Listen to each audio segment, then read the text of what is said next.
Hello friends. आज का ये जो लेक्चर है वो इमरजेंसी डिपार्टमेंट में यूज होने वाला एक स्पेशल ड्रग के ऊपर है जिसका नाम है नाइट्रोग्लिसरीन। ये इस इंजेक्शन का नाम है नाइट्रोग्लिसरीन। ठीक, ये जो नाइट्रोग्लिसरीन इंजेक्शन है ये नाइट्रेट्स ग्रुप का इंजेक्शन है, नाइट्रेट क्लास का इंजेक्शन है, जो कि एक एंटी एंजाइनल मेडिसिन है। क्या है? एंटी एंजाइनल मेडिसिन है। मतलब ये मेडिसिन एंजाइना के अगेंस्ट में काम करती है। ठीक है, अभी आप एंजाइना को समझ लेंगे। तो ये जो नाइट्रोग्लिसरीन है ये वैसो डायलेटर का काम करती है। वैसो मतलब वेसल्स, डायलेटर्स मतलब डायलेट करने वाली। और ये एक शार्ट एक्टिंग ड्रग है कि थोड़े ही समय में ये अपना काम करना स्टार्ट कर देती है। जो ये वैसो डायलेटर है, वैसो डायलेटर का मतलब है वेसल्स को डायलेट करना। और वेसल्स को डायलेट कैसे करेगी?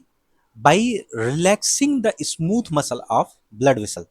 देखो, ब्लड वेसल में ये बीच में स्मूथ मसल्स होते हैं, इन्हीं के कॉन्ट्रैक्ट करने से और इन्हीं के रिलैक्स करने से जो है ब्लड वेसल्स फैलती और सिकुड़ती हैं। तो जब ये स्मूथ मसल रिलैक्स कर जाएगी तो ये जो ब्लड वेसल है ये डायलेट कर जाता है। यहाँ पर देखो, यहाँ का जो ल्यूमेन है वो सकरा है। ठीक, अब अगर इसका जो स्मूथ मसल है, ये स्मूथ मसल अगर डायलेट कर जाए, ठीक, ये रिलैक्स कर जाए, तो इसका जो ल्यूमेन है ब्लड वेसल का ये फैल जाएगा, ये डायलेट कर जाएगा। अब हम नाइट्रोग्लिसरीन को यूज कहाँ कहाँ करते हैं? पहला है एंजाइना पेक्टोरिस। एंजाइना पेक्टोरिस क्या है? Angina pectoris is chest pain or discomfort. ठीक, एंजाइना पेक्टोरिस का मतलब है, एंजाइना का मतलब ही होता है पेन। तो एंजाइना पेक्टोरिस चेस्ट पेन है that occurs when the heart muscle. ये तब होता है जब जो हार्ट मसल है यानी कि मायोकार्डियम इनफ ऑक्सीजन को रिसीव नहीं करता। That occurs when the heart muscle, myocardium, जो मायोकार्डियम होती है हार्ट मसल की, myocardium does not get enough oxygen rich blood. अब हार्ट फेलियर क्या है? हार्ट फेलियर देखो क्रॉनिक कंडीशन में होता है, हार्ट की बीमारी में, जिसमें जो हार्ट है ये एनफ ब्लड को पंप नहीं कर पाता, जिससे कि ब्लड जो है सेल्स तक पहुंच नहीं पाता, ऑक्सीजन को दे नहीं पाता। ठीक, तो ये हार्ट फेलियर क्रॉनिक कंडीशन में होती है। मायोकार्डियल इस्चीमिया, इस्चीमिया का मतलब होता है क्राई फॉर ऑक्सीजन। तो इसमें क्या होता है कि जो हार्ट की ब्लड वेसल्स होती है, हार्ट में जो सप्लाई होती है कोरोनरी आर्टरी के माध्यम से, तो उसमें क्या होता है, उस कोरोनरी आर्टरी में ब्लॉकेज हो जाता है। ठीक, एथेरोस्क्लेरोमा डेवलप हो जाता है। ठीक, यहाँ पर कोई क्लॉट डेवलप हो गया। अब जब ये जो क्लॉट डेवलप हो गया है, इस क्लॉट के कारण ये आगे जो ब्लड की सप्लाई है वो हैम्पर होगी। जितना फ्लो के साथ जाना चाहिए था उतना फ्लो के साथ ब्लड जा नहीं पाएगा, और अगर ब्लड नहीं जा पा रहा है तो ऑक्सीजन भी नहीं पहुंच पाएगा, जिसके कारण इस्चीमिया डेवलप होता है, यानी कि मायोकार्डियल जो टिश्यू है उनके पास ऑक्सीजन नहीं पहुंच पाता। ठीक, that is called cry for oxygen ischaemia. और इसी का एक लक्षण है एंजाइना पेक्टोरिस। अब चौथा कहाँ पे यूज किया जाता है? हाइपरटेंसिव इमरजेंसी में। हमने बताया था हाइपरटेंसिव क्राइसिस में हाइपरटेंसिव अर्जेंसी और इमरजेंसी के बारे में। जो हाइपरटेंसिव अर्जेंसी होता है उसमें एंड आर्गन डैमेज नहीं मिलता, और हाइपरटेंसिव इमरजेंसी में एंड आर्गन डैमेज मिलता है। ठीक, जैसे बीपी इतना शूट आउट हुआ, इतना बढ़ गया कि ब्रेन में ब्लीडिंग हो गई, अल्टर्ड सेंसोरियम में पेशेंट चला गया, ठीक, स्ट्रोक आ गया। ठीक, या सांस की प्रॉब्लम हो गई, ठीक है, वहां पर कुछ डैमेज कर दिया, तो या किडनी में डैमेज कर दिया, तो हाइपरटेंसिव इमरजेंसी में एंड आर्गन डैमेज मिलेगा।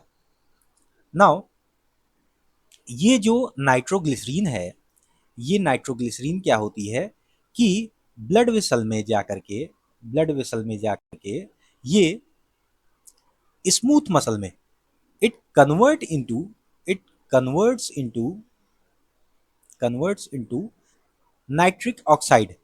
नाइट्रिक ऑक्साइड में ये कन्वर्ट हो जाती है। अब ये जो नाइट्रिक ऑक्साइड है ये करता क्या है कि ये इस स्मूथ मसल में साइक्लिक ग्वेनोसिन मोनोफॉस्फेट को बढ़ा देता है, इंक्रीज कर देता है, जिसके कारण ये जो स्मूथ मसल है ये रिलैक्स कर जाती है। ठीक, ये स्मूथ मसल मसल रिलैक्स कर गई है। ठीक, रिलैक्स करने के कारण ब्लड की पूलिंग होती है, यानी कि ब्लड वहां पे इकट्ठा होता है। ठीक, जब वेन्स क्या करती हैं, वेन्स जो है कॉन्ट्रैक्ट करती हैं, कॉन्ट्रैक्ट करने के कारण ब्लड जो है आगे बढ़ता है। लेकिन यहाँ पर क्या हो रहा है, वेन्स में जो है ये डायलेट कर जा रही है। डायलेट क्यों कर रही हैं, क्योंकि स्मूथ मसल रिलैक्स कर गया है। अब डायलेट के कारण चूंकि कॉन्ट्रैक्शन कम हो रहा है, इसलिए वहां पर ब्लड इकट्ठा होगा, ब्लड की पूलिंग होगी। अब जब ब्लड की पूलिंग होगी तो हार्ट में, मैंने आपको पढ़ाया है कई जगह कि हार्ट में वीनस रिटर्न होता है राइट एट्रियम में।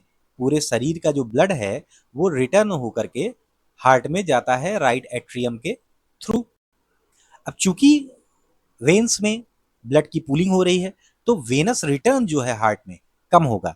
ठीक, जब वेनस रिटर्न कम होगा तो हार्ट पर प्रीलोड कम पड़ेगा।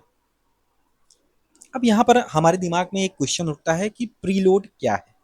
ठीक, प्रीलोड क्या है? तो प्रीलोड देखो बच्चा, प्रीलोड जो है हार्ट के मसल पर पड़ने वाला स्ट्रेच है। Stretch stretch on stretch on heart muscle, that is preload. ठीक, अब स्ट्रेच कैसे? देखो, जब ब्लड राइट एट्रियम में आता है, जब ब्लड वीनस रिटर्न करके राइट एट्रियम में आता है तो ये क्या होता है कि ये फिल कर जाता है हार्ट। राइट एट्रियम से राइट वेंट्रिकल में गया। ठीक, राइट वेंट्रिकल से, अब ये पूरा यहाँ पे फिजियोलॉजी समझाना बहुत लंबा लेक्चर हो जाएगा। बस ये जान लीजिए कि वेनस रिटर्न जो आया ये हार्ट में ब्लड को भर दिया।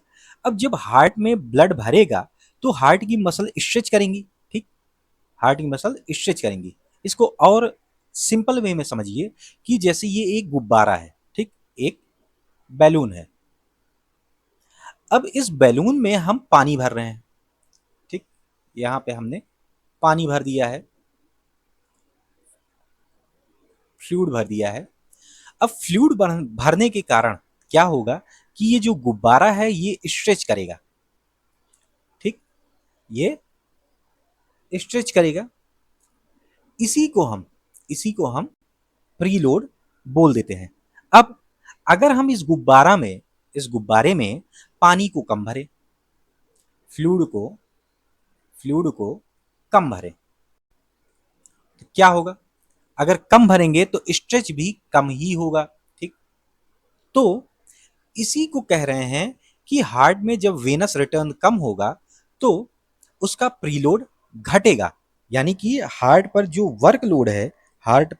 वर्कलोड है वो घटेगा। देखो, ये जो आर्टरीज होती हैं, आर्टरीज में ब्लड हार्ट के द्वारा पंप किया जा रहा है। तो इन आर्टरीज में जो ब्लड फ्लो हो रहा है, इस ब्लड पर इन आर्टरीज की वाल एक प्रेशर लगाती हैं जिसको हम ब्लड प्रेशर बोलते हैं। तो चूंकि जो नाइट्रोग्लिसरीन ये आर्टरीज को भी रिलैक्स कर देती हैं, आर्टरीज को भी रिलैक्स कर देती हैं। अब रिलैक्स करने से क्या हुआ कि इनके द्वारा जो प्रेशर लगाया जा रहा था ब्लड पर वो भी कम हो गया। अब जब वो भी कम हो गया तो जो हार्ट का आफ्टर लोड है, यानी कि एओर्टा के माध्यम से, ये रही एओर्टा। ठीक, एओर्टा के माध्यम से जो ब्लड पंप हो रहा था हार्ट के लेफ्ट वेंट्रिकल के द्वारा, ठीक, यानी कि that is after load, after load ये भी कम हो जाएगा। ठीक, क्यों? क्योंकि यहाँ पर आर्टरीज में जो एनटीजी है वो रिलैक्सेशन कॉज कर रही है। इससे क्या हुआ, इससे आफ्टर लोड भी घट गया। ठीक, आफ्टर लोड भी घट गया। अब यहां पर देखिए क्या क्या हुआ, हमने बताया प्री लोड घटा, प्री लोड घटा। दूसरा क्या हुआ, आफ्टर लोड भी घट गया, आफ्टर लोड भी घट गया। इससे क्या हो रहा है, इससे जो कार्डियक मसल का जो वर्कलोड है, कार्डियक मसल का जो वर्कलोड है वो भी कम हो गया, वर्कलोड है वो भी कम हो गया। अब इस वर्कलोड के कम होने से क्या होगा कि भाई हार्ट को आराम मिलेगा। ठीक, उसकी जो ऑक्सीजन सप्लाई है, ऑक्सीजन डिमांड है, हार्ट के मसल की ऑक्सीजन डिमांड कम हो जाएगी। ठीक, जैसे एक मजदूर है, वो मजदूरी करता है दिन भर, जो है अपना बोझा ढोता है, हर काम करता है, तो उसके खाने की डिमांड ज़्यादा होगी। और जब उसको थोड़ा आराम मिलेगा तो उसके खाने की डिमांड कम हो जाएगी। उसी तरीके से जब प्रीलोड घट गया, आफ्टर लोड घट गया, तो कार्डियक मसल जो मायोकार्डियम है उन पर वर्कलोड कम हो गया, और वर्कलोड कम होने से उनका जो ऑक्सीजन डिमांड है, ऑक्सीजन डिमांड भी कम हो गया। अब जब ऑक्सीजन डिमांड कम हो गया तो इससे जो एंजाइना हो रहा था, उस एंजाइना में इसको आराम मिलेगा। ठीक, यही इसका मोड ऑफ एक्शन है, किस तरीके से ये काम करती है, किस तरीके से ये एंजाइना में देने पर कैसे ये दवा उस एंजाइना में आराम पहुंचाती है। ठीक, अब इसके डोजेस को हम देखेंगे, तो डोजेस में देखो कि ये एम्पुल फॉर्म में आती है। ठीक, एम्पुल फॉर्म में आती है। ठीक, अब ये जो एम्पुल है ये 5 ml का एम्पुल होता है। ठीक, ये 5 ml का एम्पुल होता है, जिसमें 1 ml में 1 ml में लगभग 5 mg 5 mg नाइट्रोग्लिसरीन रहता है। यानी कि एक एम्पुल में 5 ml वाले एम्पुल में कितना mg नाइट्रोग्लिसरीन रहेगा, 25 mg। ठीक, 25 mg नाइट्रोग्लिसरीन रहता है। अब होता क्या है कि इसकी जो डोज होती है, जो डोज होती है वो डोज होती है 5 माइक्रोग्राम, 5 माइक्रोग्राम पर मिनट। माइक्रोग्राम को ऐसे लिखो चाहे mcg करके लिखो, सब एक बराबर है। ठीक, अब 5 माइक्रोग्राम पर मिनट इसकी डोज है लगभग, यानी कि अब ये जो डोज है 5 माइक्रोग्राम की, इसको हमको डाइल्यूशन क्रिएट करना पड़ता है। देने से पहले इसको इन्फ्यूजन पंप में हमको देना रहता है इस दवा को डाइल्यूशन करके। तो कैसे डाइल्यूशन करेंगे, हम एक 50 ml की सिरिंज ले लेंगे। ठीक, अब इसमें करेंगे क्या कि 45 ml NS लेंगे। ठीक, नॉर्मल सैलाइन 0.9% वाला, नॉर्मल सैलाइन 45 ml हमने ले लिया, प्लस 5 ml हमने 5 ml हमने यानी कि एक एम्पुल हमने नाइट्रोग्लिसरीन ले लिया। ठीक, अब यहां पर एक चीज देखिए कि एक जो 1 मिलीग्राम होता है बराबर 1000 माइक्रोग्राम होता है। ठीक, अब यहां पर जो हमने डाइल्यूशन बनाया है 50 ml वाले में, हमने 50 ml में 45 ml NS लिया है और 5 ml यानी कि एक एम्पुल नाइट्रोग्लिसरीन लिया है। That is 50 ml contain 25 mg of nitroglycerin. समझ में आया? क्योंकि भाई एक एम्पुल में 25 mg है, तो हमने 50 ml में जो डाइल्यूशन क्रिएट किया है उसमें तो 25 mg ही ड्रग है। अब चूंकि हमने बताया कि 1 mg is equal to 1 micro sorry 1000 microgram. ठीक, इसका मतलब ये है कि जो 50 ml का हमने डाइल्यूशन बनाया है उसमें 25,000 माइक्रोग्राम माइक्रोग्राम क्या है? नाइट्रोग्लिसरीन। अब जैसे ऑर्डर शीट में डॉक्टर ने ऑर्डर कर दिया है कि पेशेंट को 100 माइक्रोग्राम 100 माइक्रोग्राम पर आवर में नाइट्रोग्लिसरीन चढ़ना है। ठीक, अब ऑर्डर शीट में डॉक्टर ने ये प्रिस्क्राइब कर दिया कि 100 माइक्रोग्राम पर आवर में पेशेंट को देना है। तो अब हम कैसे करेंगे? इसका एक सिंपल सा फार्मूला होता है, वो आपको याद करना पड़ेगा। कैसे याद करना पड़ेगा? इन्फ्यूजन रेट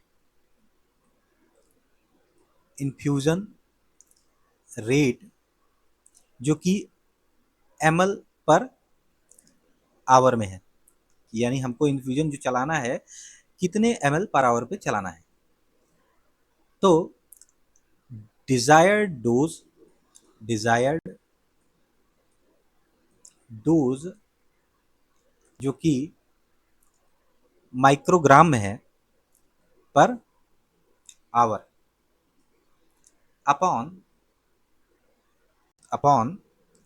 कंसंट्रेशन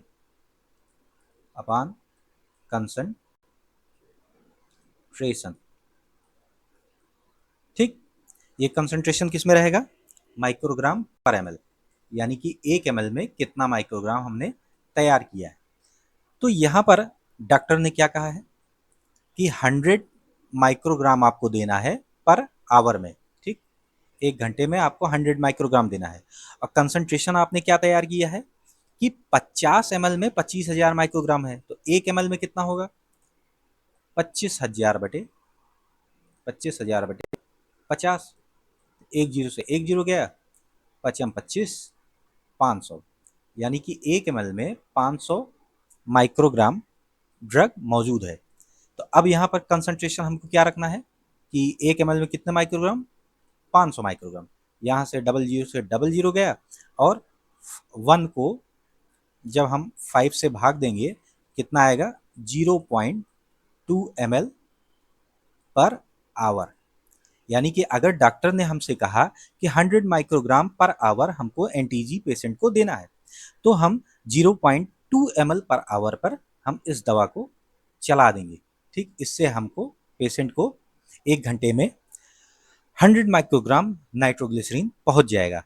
ठीक है, देखो ये जो नाइट्रोग्लिसरीन टैबलेट है ये बकल म्यूकोशा के थ्रू, इंटेस्टाइन के थ्रू और स्किन के थ्रू बहुत अच्छे से एब्जॉर्ब हो जाती है। जो इसका सब लिंगुअल डोज है वो 0.5 mg है। ठीक, इसका एक टैबलेट आता है, टैबलेट टैबलेट एनजाइज्ड एनजाइज्ड GISED एनजाइज्ड 0.5 mg का टैबलेट आता है। ठीक, इसका स्प्रे भी आता है जिसकी डोज 0.4 टू 0.8 mg रहती है, और ओरल टैबलेट भी आते हैं जिसे नाइट्रोकॉन्टीन करके, नाइट्रोकॉन्टीन। ठीक, जो कि 2.6 mg और 6.4 mg करके इसके टैबलेट आते हैं। ठीक, तो ओरल डोज क्या है? 5 to 15 mg SR slow release. ठीक, अब ये किन ड्रग के साथ कॉन्ट्रा इंडिकेटेड है? तो जो PDE5 फास्फोडाइस्ट्रेज E5 जो ड्रग हैं, इनहिबिटर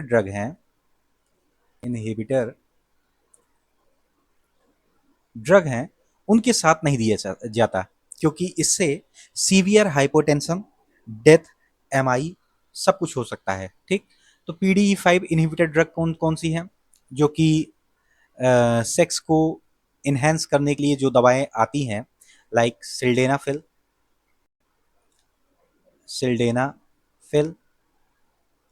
या टडालाफिल जैसी दवाएं जो आती हैं, अगर कोई पेशेंट इन टाइप के ड्रग्स को लिया है, ठीक, कॉमनली वायग्रा के नाम से जानी जाती है, ठीक, तो इस टाइप के जो ड्रग्स अगर पेशेंट लिया है तो उसमें ये दवा यूज नहीं करनी है। क्यों नहीं यूज करनी है? क्योंकि उन पेशेंट में सीवियर हाइपोटेंशन, लिख लीजिए, severe hypotension, tension, myocardial ischaemia और इवन डेथ तक हो सकती है। ठीक, आई होप आपको नाइट्रोग्लिसरीन बहुत अच्छे से आ गया होगा, उसका डोज कैलकुलेट भी करना आ गया होगा, किस तरीके से हमको देना है इन्फ्यूजन पंप के माध्यम से। ठीक, अब आगे कोई दूसरा जो है मैं इमरजेंसी ड्रग्स लेके आऊँगा, तो कमेंट करके ज़रूर बताइए आपको कौन से ड्रग्स को पढ़ना है।